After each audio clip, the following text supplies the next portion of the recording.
My name's M. Well, it isn't really, but for reasons I'll explain later, I've had to hide my identity.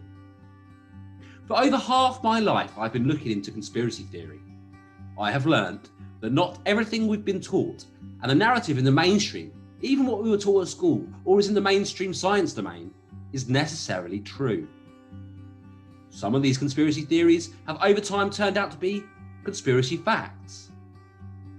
Many of these people, for the first time during a time of confusion, fear, and hope, have been looking into the conspiracy theory world and have been taken in by something that I also discovered. There was a man who was claiming to be the rightful King of England and has even been telling us that the current crop of royals are illegitimate. This is the story about how I discovered Greg Hallett, how when I went down this metaphorical rabbit hole, I researched and found out that I had a journey that I had no idea awaited me. This is the story of a guy who is, allegedly, king, and my journey to get to the bottom of the truth. Joseph Gregory Hallett. I don't know if any of you have become aware of the claims of this man. He makes out that he is the rightful inheritor of the title Christ, and also the direct descendant of Anne Boleyn and Walter Raleigh, which somehow makes him the rightful King of England and the territories and countless other things. He claims the rightful ownership of basically everything. You, me, the entire world, the Catholic Church, you name it. You might find it shocking, but the truth is there for you to make your own mind up.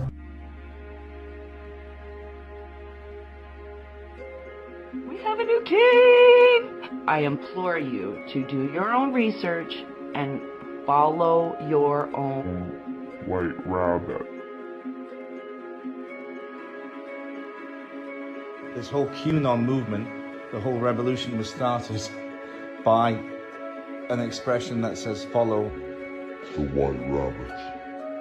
and the letter that Greg has from Queen Victoria has got the white rabbit on.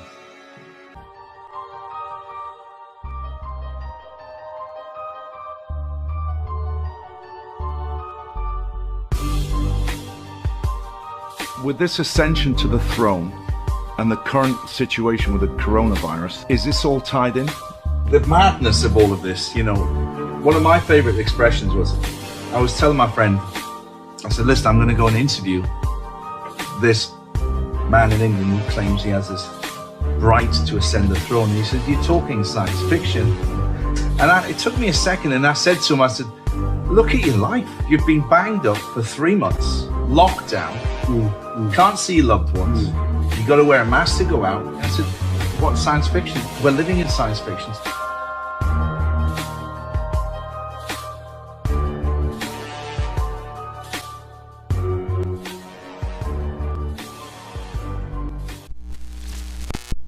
The next step was to make a YouTube channel. This guy, his name is Emma. He's the seeker of truth. He's only got 226 subscribers, right? Unlike Charlie Wall. And he has actually done what I haven't had the time to do, believe it or not, which is go up to Buckingham Palace, do a film, and completely debunk what this idiot's been saying, right? Now, this fella did it. In this raising of consciousness, it is going to become very hard to hide the truth. And if you want to lie, you will eventually get caught out. I guarantee you that. So think about that before you continue to keep perpetuating nonsense. Jesse Perez Casanova is quite likely a South African counterintelligence agent picked up by Mossad and introduced to Cambridge Analytica. You know, when I first saw this, I was laughing. Okay, obviously it's not so funny now, but I was laughing when I first read this because I just couldn't believe it. Apparently, I am part of Mossad. Okay, why didn't anybody tell me this? Where's my paycheck? Please. Okay. It's just insane, guys. I'm a Mossad agent. Cambridge Analytica. Where do you get this from? Where do you make up these lies? Where do you get this from? And then he goes on to explain what exactly Cambridge Analytica is for. You know, this is the thing. They're taking advantage of people, and this is clear manipulation. We don't have time for disinformation agents. We don't. We just don't. I'm not going to lie to you. I'm not going to sugarcoat this. I'm just not going to do that. You know, and we got a lot of proof, okay? We got a lot of proof to actually show that this is all nonsense. It's just unbelievable, you know, for someone like myself who knows the truth to read this and to think to themselves, who lies on this level? Dude, you lie on such an unbelievable level. It's insane. Apparently, I'm an agent. The knowledge you now have from Jesse Perez Casanova is fraudulent and a fraud. Apparently, the truth that I'd shared yesterday that you can research and confirm for yourself is fraudulent. Okay, that's interesting. Just take advantage of people that are not going to do the research for themselves. Cool. And basically, therefore, your request for €100 refund is denied. My goodness, okay? Because people want their money back after I've actually shined the light on this. Okay, good. I'm not going to go on to read this anymore. It's just absolutely nonsense. I don't have the time to read this. So what I am going to do instead is I'm going to go ahead and play a video from a fellow YouTuber who has gone ahead and he has created videos essentially exposing Gregory Hallett. And I don't think he's doing this for fun. It really doesn't seem like this, because I'd asked him if I could share these videos on my channel. I'd said, listen, man, can I share these videos on my channel? And he's like, yeah, man, anything to share the truth. So, you know, that immediately tells me that this guy is literally, he's in the same sort of position I'm finding myself in right now, where I'm essentially exposing this, because he is very worried about all the people out there that are being scammed by the scam artist. And his name is M Seeker of Truth. I'll put his link in the description. And this is awesome. We need to start shining lights on these guys. And I'll tell you what, all you disinformation agents out there, and remember, running the organization we're running, we have to be aware of who is potentially, you know, corrupted, because we can't have anything infiltrate our organization and like that. And it's great because the truth always reveals itself. I get warnings from all sorts of people all the time, because multiple people and multiple teams have reached out to me, and we don't just reach back to people. In fact, I will consult people before I do that, and then all of a sudden the truth just comes out. Even if I don't consult people, even if I don't ask people, the truth just comes out, guys. This is spiritual. This is highly spiritual. God's on our side. This fella's been telling the truth. So what I'm going to do is click on it on this channel, and I'm going to show you briefly. This is Greg Hallett's sisters, two of his sisters, right? Telling you the truth about Greg Hallett, right? There he is there. So what I'm saying to you is, stop wasting everybody's time with this and this idiot. And Charlie Ward should be ashamed of himself for promoting someone who is subverting the Constitution, right? So do yourselves a favour, people. Go and subscribe to this channel, right? That is M Seeker of Truth. Listen, let me tell you something. He can't be the king, right? If you know anything about constitutional law, you know that idiot cannot be the king. If he wants to be the president and you want him to be the president, then campaign for a republic. Not only has he got off his arse and started to do some real investigation into the guy, going up to Buckingham Palace, which, by the way, I was going to be doing from here, but now you've already done it, save me a job, right? All of this element, right, that this guy's talking about here, he's got the two sisters there, and yet you've got this plonker with this Charlie Ward giving it large, right? Everyone out there who's ever watched Charlie Ward, I'll tell you what you should do. Unsubscribe and don't subscribe to me. Subscribe to the guy that has gone off his backside and done the research and shown you that that man is a complete fraud. That Greg Hallett is a complete fraud. Right? Done. So, on August the 9th, I created my YouTube channel. I released 9 videos all at once. These videos included some of my earlier works that I'd submitted to my group, my network, but also my interviews with Tom Carhill and the sisters' interviews.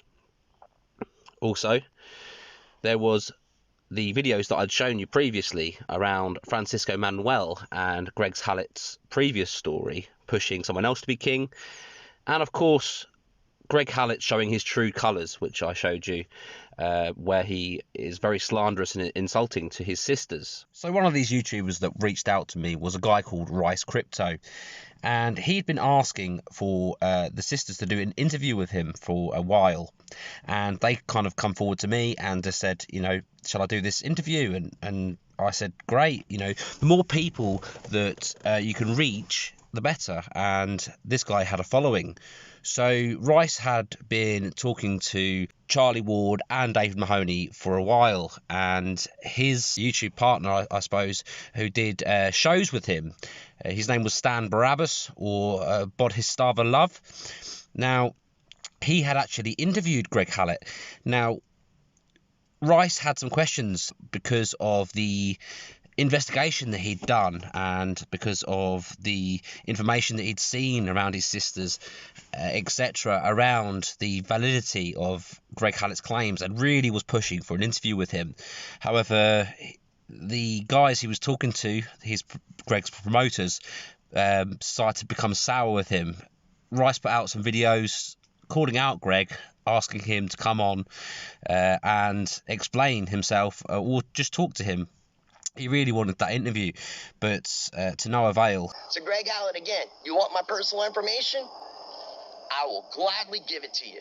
Let's do that Zoom call, and I will exchange it to you on the Zoom call. We will go live. I won't edit it. So there's no excuse for you not to accept my interview request that I've been requesting for months, as you said. Yes, I have been requesting for months, and I have been very persistent, haven't I? You're calling yourself the king, and you're also using the title Christ. Don't claim to be Christ, Greg. I take high offense to that. I'm highly offended, and I am a bearer of Christ. And you are not Christ. So will you please accept my interview request, Greg? I got lots of questions for you. The biggest question is, who'd you co-write the Hidden King book with? Who is the star of the book? Who is the actual Hidden King? Are you a deep state agent? Look, I'm not a deep state agent, okay? So what's Greg going to say when, you know, I put out this YouTube channel, which we'll talk about, and I basically ask his believers to question what they are being fed. What's his response going to be? Well, you know, he only knows me as M Seeker of Truth. He's got nothing to attack me for, so thereby the default is he must be a deep state agent. He said something like, I work for Emma Data Limited.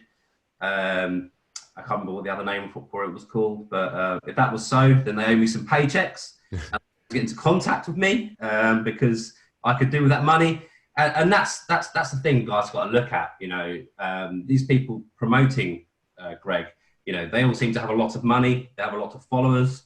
Do you really think if I was a deep state agent, if they were pushing information through me, who didn't even have a YouTube channel, they would choose some guy who's unknown in these circles to push this information out? Do you think that that's really something that a deep state would do? No, they would choose people with 132,000 subscribers and they would push it through those channels if they wanted to push information out. What you're saying makes complete sense, but I mean, I just wanted to clarify because neither Stan nor myself want to talk to deep state agents, and I also want to clarify that I'm not a deep state agent, because in the same sense, if I was, or if I was subliminally programmed into something, I would like to definitely get paid for being this deep state agent because it's not only you that he has said that about, and that's unfortunately it just seems to be Greg's go-to. Instead of trying to be logical with what he's trying to disagree with, instead of that, he just unfortunately tends to kind of resort to insulting. Yeah.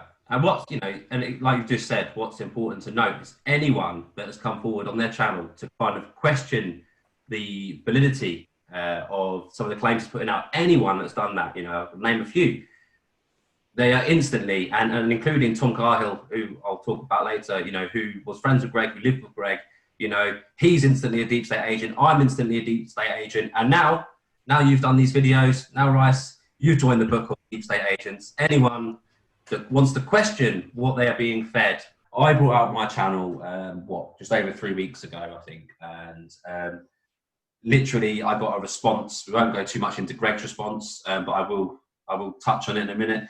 But I did interviews with a guy that Greg lived with for 4 months and was friends with for years, Tom Carhill. I also did interviews with his sisters, and basically I came out of nowhere for them. I also went to Buckingham Palace. Check out my channel, guys, if you've seen this video for the first time. But I set up a YouTube channel and dropped like 7 videos on there, bang, put them all out there. So then after that happened, lots of their fans started saying, this is around the same time they cut the posts off and told everyone to go into one fan group. So Greg went onto every single page about him and said, everyone, these pages aren't run by me and my crew. I want all of you to go onto the official King's Patriot group, because that's where we can be overlords over you and the information that's sent there, and we can get rid of anyone that questions me. So everyone went, all right then, we trust you. We'll all go there. So they all went there. They cut off all the comments and stuff for a while, or a lot of their posts. And then I received this from David. I can't do his voice, but I've been getting a lot of complaints about you and your weird messages. Seeker of truth. Lol, you're spreading lies, mate. There's no one paying for any of the programs or charging anything. It's free. If you have any questions, ask me, and I'll be very straight with you. But now everyone knows what you're up to. So that was David's message to me, and I didn't reply to him. I chose to make a public reply. And in that public reply, I wrote a letter to David and Greg, because Greg also reacted badly and started insulting Tom Carhill, and just saying things like he's a short man of 5'9", and they used to call him Piss Pants Tom, and all these stupid insults that, it was just to try and bite back, really. But it just come across really badly. So anyway, I wrote a letter to them.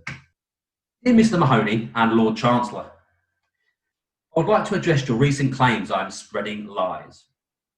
David, you say you're getting a lot of complaints. I would love to read those messages. What are people saying? Are they worried that Greg's real character profile and contradicting lies are getting exposed? I'm spreading lies about fundraisers being set up for the video making. Please see below a fundraiser you set up for the creation of a documentary on Greg, and also your donate page on Digital Warriors. I never said you had to pay to watch the film. You are lying by making it seem to others that I made that false claim. You say now everyone knows what you're up to. What, you mean exposing Greg's lies in the hope that some of the people he's still managing to affect have a full picture of Greg and can hopefully protect themselves from further mental, emotional or financial abuse at the hands of this man? Good. I want people to know what I'm doing. Oh. Lord Chancellor, to call me a pathological liar is rich. Was this because I made a video showing you lying and the manipulation techniques you use? You lied before. You told many lies over the years. You're making up a new lie daily. What about the time you asked for 2,700 of people's hard-earned money for documents and then decided to spend it on something else, not as promised? I think that was on a new server. And then you said you were needing another 2,700 for the aforementioned reason. Please stop selling these lies. It's hurt people. It's hurt people I know, and it's still hurting many. Yours sincerely, M. So I put out that letter to them guys, straight from him sending that message, a public reply, which I'm sure he saw. And just to show you guys quickly the screenshots, obviously at the bottom it's got David Mahoney's message to me, which you've already seen. And then here you've got the evidence and his fundraiser he set up. But yeah, David Mahoney is organising a fundraiser for the Hidden King interviews. 150 grand, you know.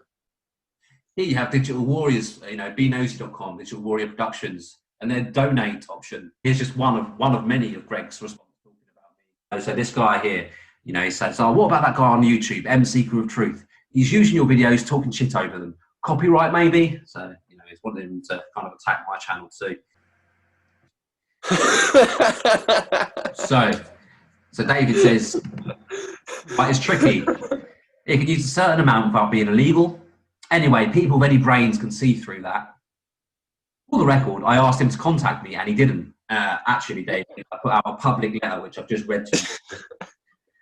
Shows how much of a backbone he has.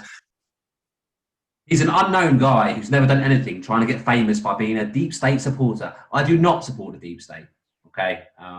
This is just unsubstantiated claim. Just because I don't believe in Greg Hallett does not make me a deep state agent. But you know, it's not like a fucking football team anyway. How do you support the deep state? Like, you've got a deep state shirt with your name on the back. Like, what the fuck you meant you to support the deep state? it bothers me. And where do you think he'll end? Lol. Well, you know. So anyway, this is just pure evasion again. He knows he can't stop. I mean, that's super funny that you said copyright is tricky, because when he was attacking me, he certainly didn't have that knowledge, bro. He does now. He's tried and tested, and it's not worked out for him, and he's looked like an idiot because he's told people, "Don't worry, we're taking down MC's videos, and don't worry, we're taking down Justice's videos." And then they managed to get a couple of successful between us copyright infringement, and then we put them back up with fair use policy on them or whatnot. You know, it's just, it is tricky because you can. I mean, and why shouldn't anyone be able to take claims that people are making and then talk about them and analyze them? It should be freedom of expression and speech. Well, on top of that, actually, because of course, like I agree. You know, I mean, if we're analysing things and commentating on it and stuff, you know, it's all good. But as long as you comment on it, because I don't mind someone takes this video and then goes and pulls this video apart. Yeah, go for it.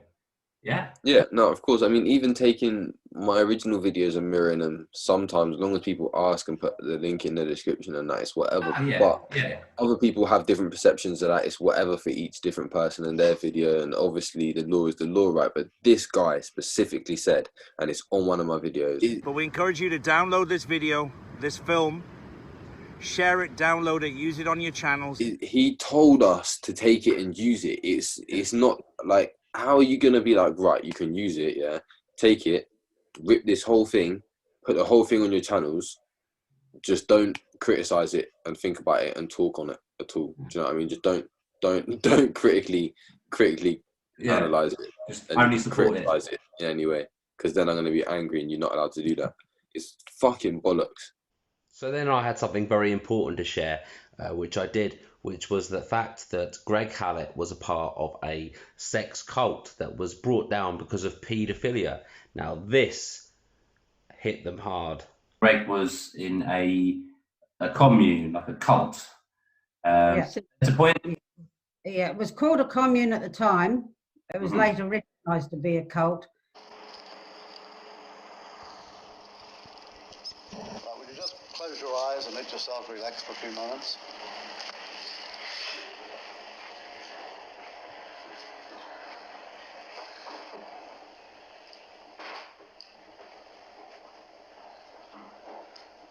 Just watch the thoughts that go through. Don't stop them, don't hold on to them. Just watch the thoughts going through your mind.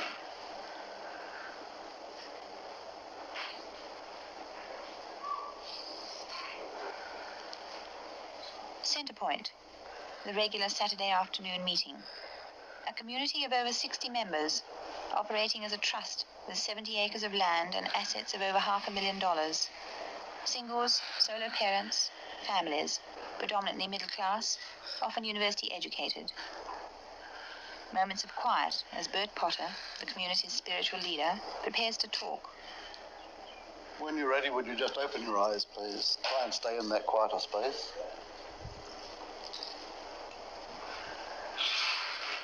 We were asked how our community goes, how it works. My answer really is, start it and see. Find out for yourself. Don't look for theories. Don't try and work out exactly what's going to happen.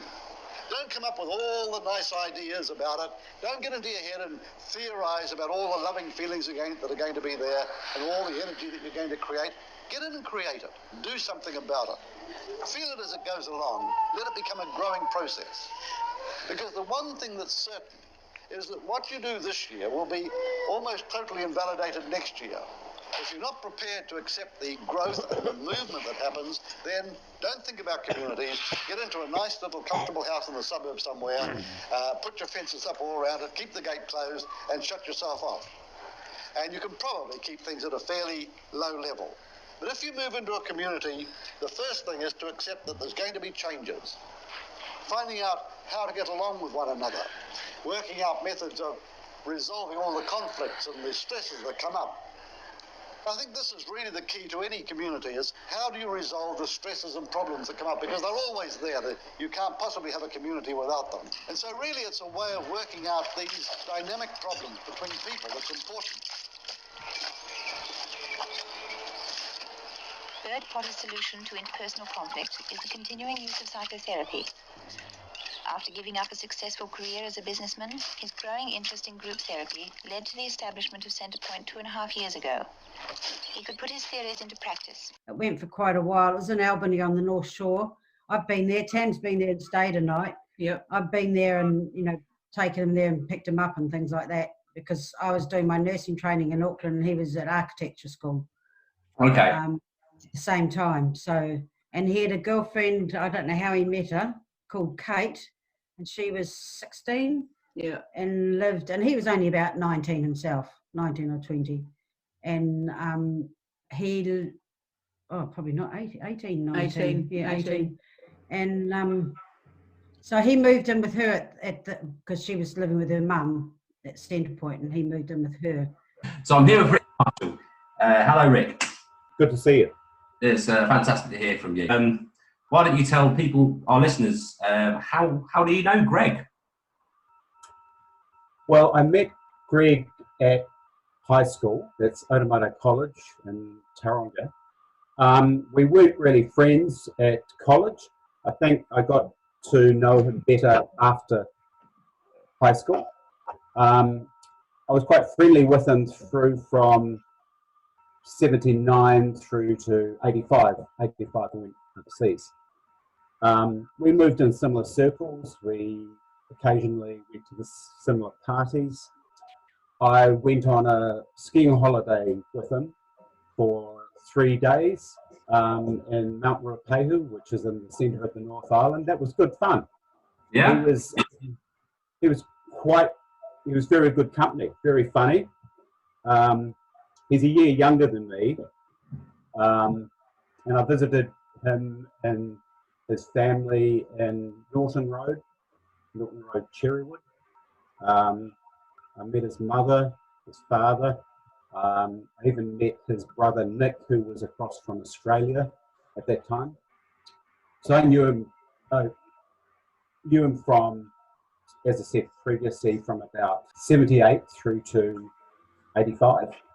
Okay. And during this period, Greg was at Centrepoint.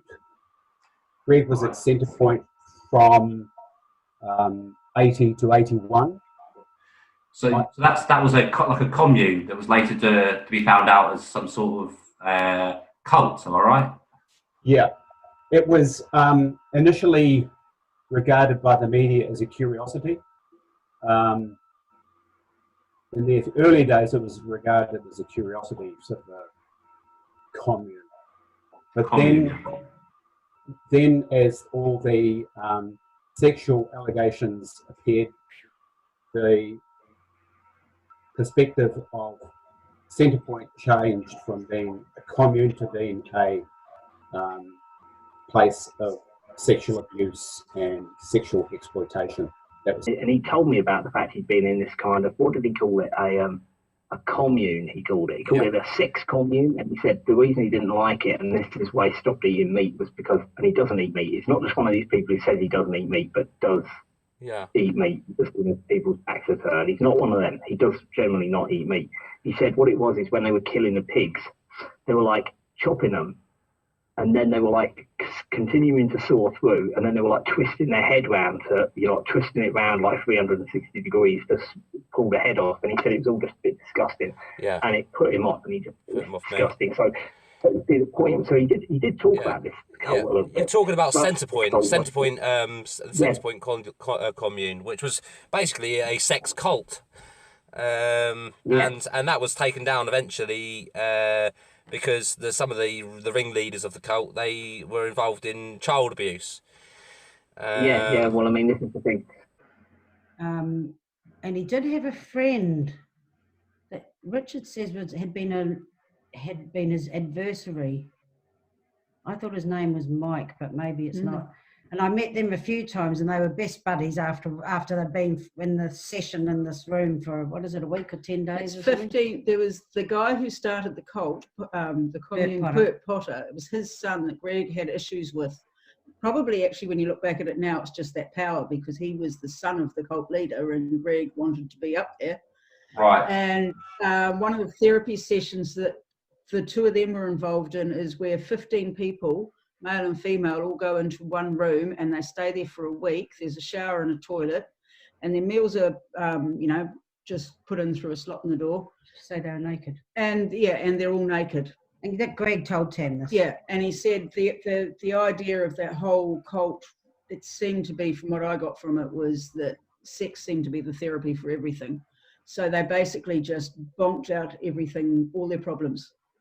And so somehow Greg and Potter's son got to be best buddies during these 15 people in a room for a week. And then later on, a few years later, this guy, I thought it was Bert Potter's son, this guy married Greg's old girlfriend, Kate. Oh, okay. Yeah, but the cult leader was imprisoned for paedophilia, and I remember... So was his son, Rick said. Oh. In And 1993. Bert had like a toilet. He had his toilet, and next to his toilet he had a little kiddie toilet. Right. So it was like a grown-up's toilet, but smaller for children. So he could sit on the toilet with children, I suppose. But anyway, part of his weirdness. Right. Yeah, but also there was just a lot of paedophilia going on there. I can't remember. Nobody knew for a long time. I can't remember if this was something that I heard a guy say during the night that I stayed there, or if it was something that I heard on a documentary about Centrepoint community. And he said that they had to do something about the children, because there was a 4-year-old girl went around all the men asking for somebody to sleep with her, to have sex with her, until somebody said yes. And eventually somebody said yes. And that was just like a huge, that was just mind-blowing, that they could have that kind of effect on a baby. Yeah, she's still a baby. 4 years old. Her, it's normal.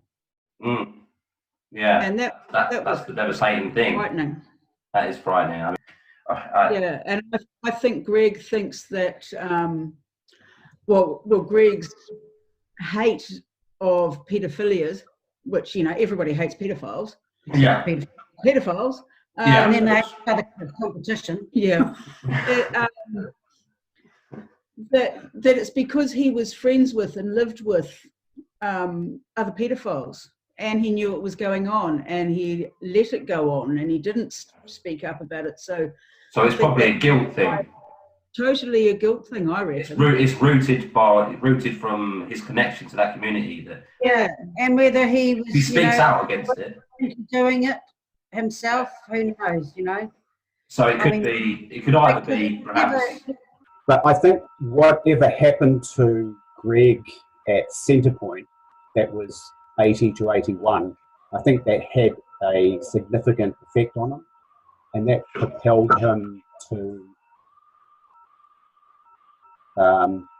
come out as a strident opposition of pedophiles, because the founder of Centrepoint, Bert Potter, was eventually convicted of child abuse. He had about 4 or 5 convictions of interfering with young girls. And then his son was also convicted of similar offences. And I think that put Greg on I don't know. I never spoke to Greg about his time at Centrepoint. I think that propelled him to being a vehement opponent of pedophilia. So, so perhaps everything that happened there, obviously, he was part of this community, and obviously, this stuff come out about the leader of the cult, and also his son, which Greg knew both of these guys. Yes. Yep. Right. So yeah, that's his involvement with Centrepoint at the time. I know that Tam and Amanda, they touched on it in the interview that I did with them. So yeah, and also they say the same. You know, they have a feeling, you know, that ever since kind of all of those abuse allegations came out, Greg then started to read his books. Apparently beforehand he wasn't like homophobic at all, but when he started writing his books, he started to have some homophobic remarks in his books, and also as Tam says that as she came out as a lesbian, he started to be very sort of homophobic towards her, but also he started to just have this how did you put it, a virulent hate for people. And you know, that could possibly be down to maybe a guilt factor for being associated with Centrepoint and all that went on there, and maybe as to try and distance himself from those who were involved, and he could have possibly known it was going on as well. A real guilt there, and that may be why he has, you know, I mean, everyone disliked paedophiles, but he is obviously outspoken about it, and he was involved in a sex cult where child abuse happened. So it could very much be a guilt thing. I don't make accusations. You know, he could. We don't know. We don't know that for sure. Only the people that were there know. And that might be another factor into why he sort of says about this, but he never mentions that he was in Centrepoint, but this is a fact. I've got video footage of him. So while he was at Centrepoint, I understand that he had a school-age girlfriend, so that might be another factor as well. Like, it's funny because I sort of knew him through, as I said, 87 through to mid-85 was my peak interaction with him. And during that time, he never actually mentioned Centrepoint. He was very good at compartmentalizing his anything that he said. I think he knew that I wouldn't believe it or wouldn't be interested in it. So he was very good at able to compartmentalize what he said. Sure. He was never obviously anti-gay or anything before he went there. I don't remember there being anything. He wasn't anti-gay really until I came out. When I came out as a lesbian, then he got very anti-gay. But he's probably anti-gay from that time. So all of this stuff probably comes from there. He doesn't probably want to be associated with what happened there. And either it's a guilt thing for being associated with a cult that had all this going on, or he may have been involved. We don't know. I'm not going to say that he was, and maybe he's ashamed, or maybe he just doesn't want people to know.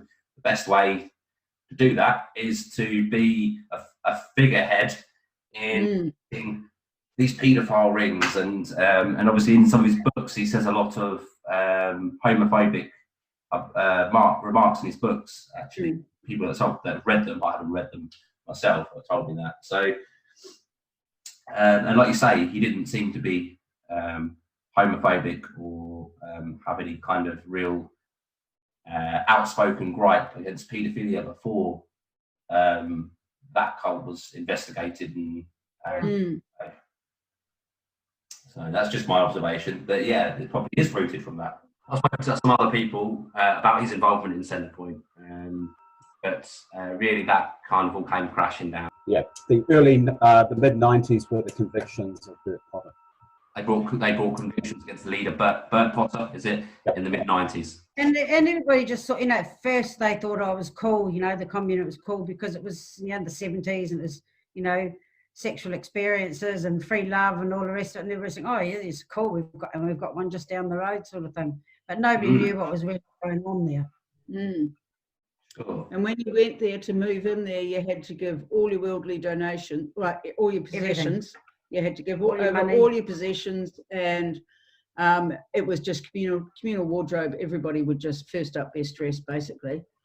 And when you left with nothing. Right. So people sold their houses and everything. Wow. Yeah. I mean, it sounds like Greg has his own cult now, and people are also He's trying. Well, but it's working. He's got a lot of followers. He's just ridiculous. Straight after revealing this video about Centrepoint, Charlie Freak, who has a massive following, had shared a tweet from a guy called John Galt. And this guy is massive in the Q movement. I mean, some people think he is JFK Jr. And he had said, why follow this guy, Greg Hallett? He is not the king, and we don't need a king, and I've always thought that. Why do we need a king? We are our own sovereign, and that's exactly what he said. And now this, because of their vast followings between the two of them, Charlie Freak and John Galt, this really was a turning point. Well, he's a bit like Greg's bodyguard now, and I get the sense that after Greg's outbursts from, obviously, when my initial videos came out after interviewing Tom Carhill, which he really didn't like, and then Charlie Freak came out and said about this John Galt Q, big guy in the whole Q movement, saying, who cares who Greg Hallett is, and then Charlie Freak kind of coming out saying he doesn't back him, basically. It kind of all that week went up in the air. You could see Dave was stressed. He put out 2 videos, one waving his passport around, which we'll talk about later, and one kind of just talking about trolls. It's the 21st of August, and the last few days have been a bit hard on our group because there's been a lot of rumours about division. So my message is, you will never break us. All you trolls out there that think you can send messages and videos and do all your little links and steal all the material, you're never going to break what we have, and this is what we have. The legend Lee Dawson, Charlie Ward, and Jack Kidd. Hey! What are we? We're powerful together. So all you trolls out there, you can keep trying, it ain't going to work. Bring it on. Have a good weekend, everybody. Cheers. God bless Donald Trump. Yeah. God bless you. God bless you. They were saying that deep state trolls were attacking them. They'd closed off all the comments from all of their fan pages and platforms. They just literally shut things down. And I get the feeling they kind of said to Greg after a few outbursts, after insulting a lot of people and seeming like a whiny, lost his temper basically, and just couldn't help but just throw insults after insults and slander after slander at people, and accuse them all of being deep state agents and just make himself look like a prat, really. I think that maybe the people behind him, like David, have said, you know what, let me talk about these. You don't need to address these attacks. He doesn't have one of those. He doesn't have a British passport, and this is what it's all about. Charlie Freak, as far as I can tell, lives in Mexico, so he doesn't even live in the US. He's not a British citizen. He's nothing to do with the Commonwealth or the 14 territories that go with it. So, who are you going to take your advice from?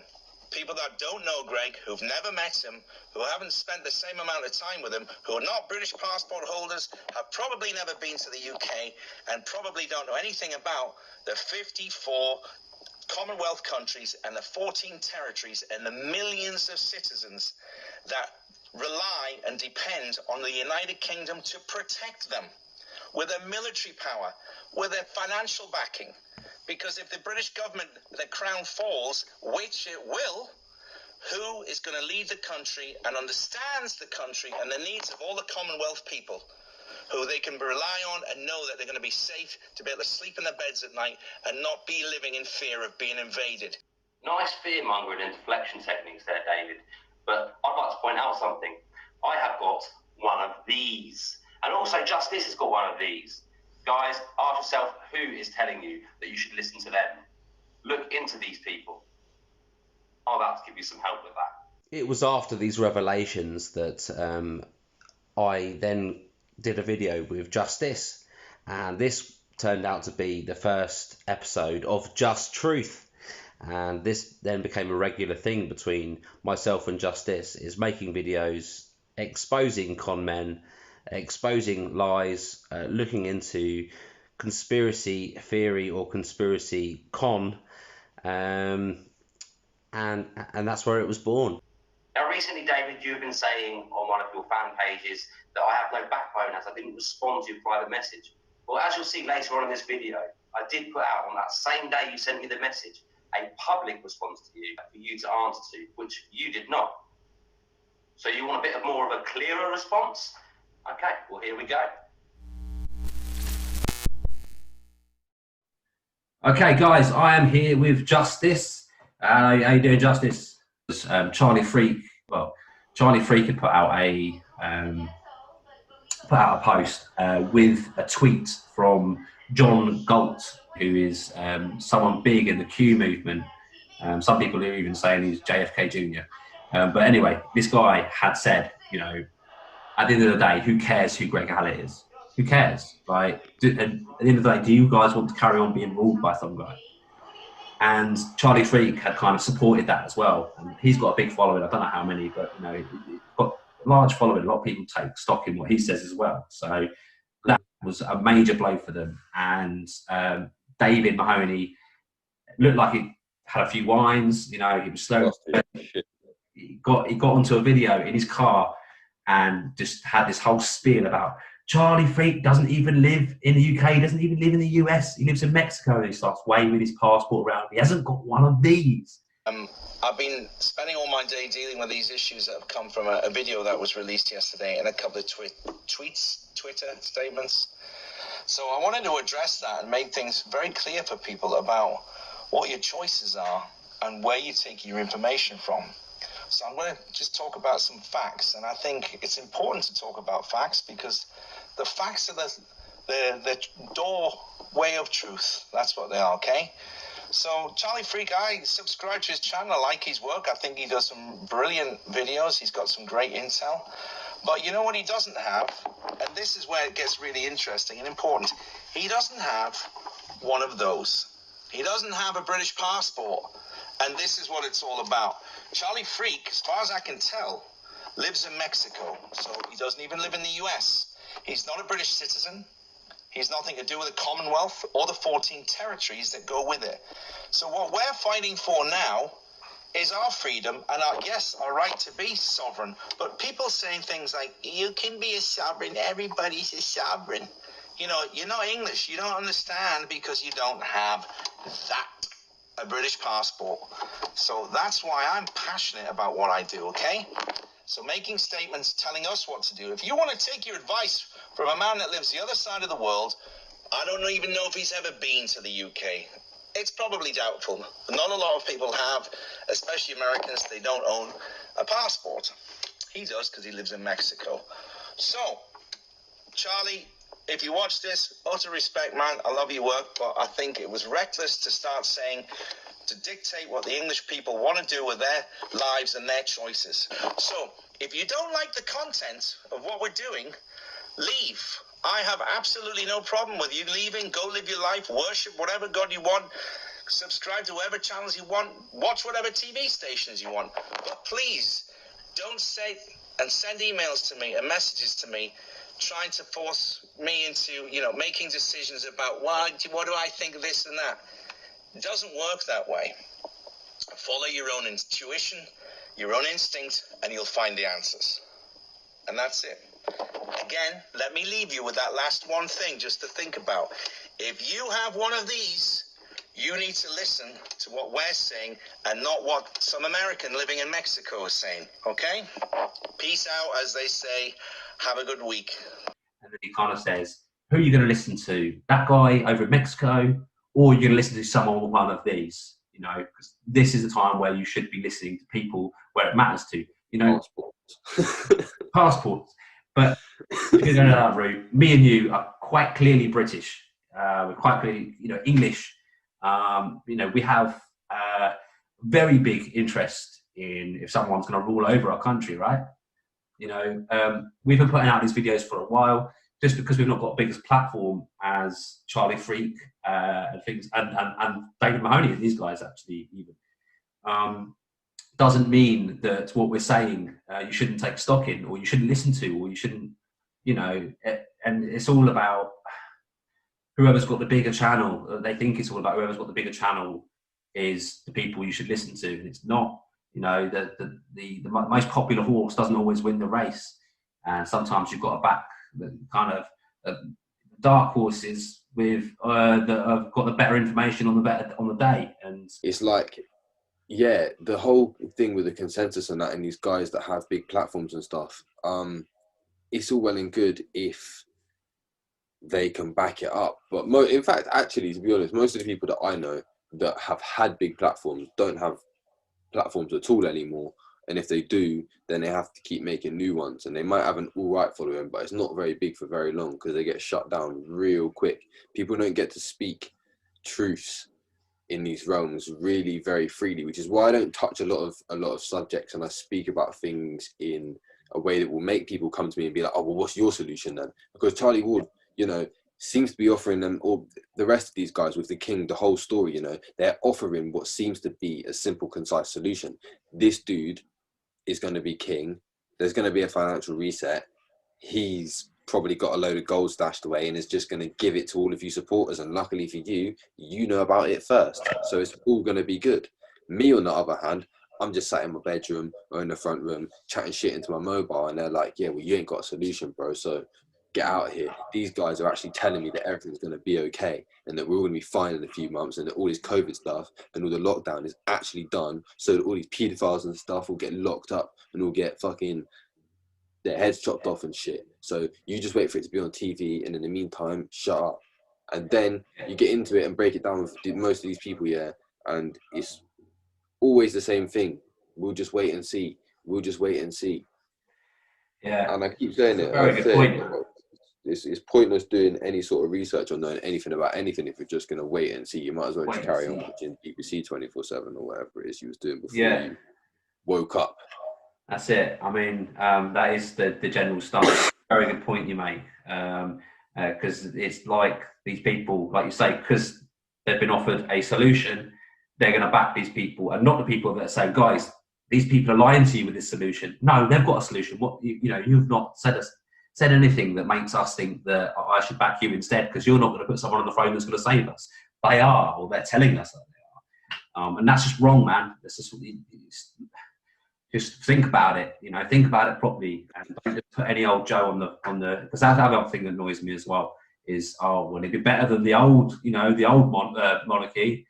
You know, they've done horrible things. This guy seems better. You can't just guess that someone's going to be better and put them on a throne because you don't like who is on the throne. I hope they're going to be better or have the sense. I mean, the amount of people that have come to me have been like, Charlie Ward's such a lovely grandfatherly type figure. And the same thing with Greg, the amount of like old birds and that, they're like, Greg's such a lovely, handsome fellow. He'd be a wonderful king. He'd be such a great king, you know. All the actual reptilian pedo bastards we got in power, now they're horrible. Greg would be wicked in charge, you know. He'd all chuck us gold and we'd all be fucking just getting showered in golden flakes and stuff all the time and not having to work at all. And it's like, you lot are fucked. You don't think this guy's gonna have you in chains, like randomly licking his feet clean and shit and like weird stuff like that? Like, this guy is twisted. The rest of them are twisted. Like, the whole story is mad. It's, again, everything's intertwined and it all goes back to personal responsibility, and the only real savior we have is within ourselves. You know, governance comes from within. There is one innate morality, and if you're an adult that doesn't know how to behave themselves and conduct themselves properly, then that's something that we as a society will have to deal with. But in terms of having someone rule over you. I mean, not a lot of people as well are saying, oh, he doesn't want to rule over you like that. He doesn't want to do this. He doesn't want to do that.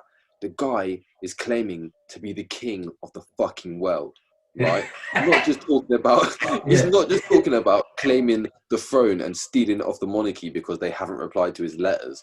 Like, I didn't know about common law before he started chatting shit, right? It's not just that. He's the king of Israel. He's king of kings, lord of lords, elect of. He is the most high Christ incarnate as man come again in his kingly character. He is claiming the whole lot. The whole lot. So people that are telling me that he doesn't want to rule, I'm not saying that he wants to enslave everybody, but he most certainly wants to take the position of authority. Certainly wants the power over the all, you know, in the new world system. And whether he, again, I don't know what his motive is. I don't know if he's suffering from some serious schizophrenia type, narcissistic, psychotic, sociopathic disorder. I'm not a mental health doctor type person like that. Maybe Dr. Charles Ward could help him. I don't know. Probably not. His fake PhD. Making it way worse. But my point is, I don't know if this guy is real ill, but I know that David isn't in that way, and I know that Charlie isn't in that way. And I think Jack Kidd, obviously being a victim of fraud before, I won't comment on him. He might just be another victim of fraud.